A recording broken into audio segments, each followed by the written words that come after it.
ભાવનગર જિલ્લાની ભાલ પંથક ખારોપાટ ઘોઘાબારા અને અઢી હવાની નાયતને મારી સર્વેને મારા લાખ લાખ વંદન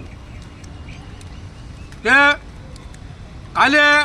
કાળુ તુલસીનો વ્યવહાર ચાલુ કર્યો કે દેવસા ઉડાડ્યા એવા પણ સમાચાર મળ્યા ત્યારે મેં જે નાતની સહી હતી એને મેં ફોન કર્યા દિલીપભાઈ અને મારી નાત સાંભળો. સુરાધમા સુરાદુલા જયંતિ બસુ બાબુ કુરજી આ મેન નાતીલા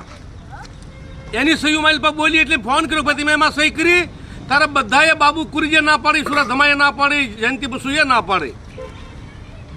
અને બાબુ કુરજીએ પણ ના પાડી. તો મેન નાતીલાને મેં પૂછ્યું તો એ બધાએ કીધું અમે હારે સહી નહીં અમને ખબર નથી સહી લખી અમને પણ જાણ નથી અને કદાચ એમ કોઈ કહેતું કે આ જાણ છે ને હાજરમાં છે ને એને કીધી ને હા પાડીને સહી લખી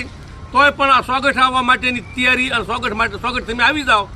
અને સ્વાગત આવો આપણે એનો ન્યાય કરી નાખશું કે આ નાતીલાને હાજર હતા ને ક્યારે સહી કરી હે ભાઈ આ નાતીલાને ક્યારે હતા ને સહી કરી તો સ્વાગત આવવું હોય તો તૈયાર અને સ્વાગત પણ આવો પછી ઉમરાળા પણ આવો અને છેલ્લે બાકી કાળુ તુલસીને અમારી પેઢી કેશુનાનુની ને અમારી કાળુ તુલસીની પેઢીવાન જોશી જૂનો અમારો જૂનો જોગી અમારો જે અઢી એટલા માંડ્યો તારનો જોગી જોશી અમારો પરવાળા ગામ ધોળાથી આગળ પરવાળા ગામ આવ્યું એ પેઢી માથે પણ આવો. આવી ખોટી સહી ન લખીને કોઈકને બદનામ ન કરો દિલીપભાઈ આવી સહી ન લખો કોઈ નહીં અને કોઈની આગળ કેવડાવી દો કે આ લોકોની સહી છે એમ કે હાજરમાં હતા એમ અને મેં સહી કરાવી એમ ખોટી સહી હું નાખવા નીકળી ગયા.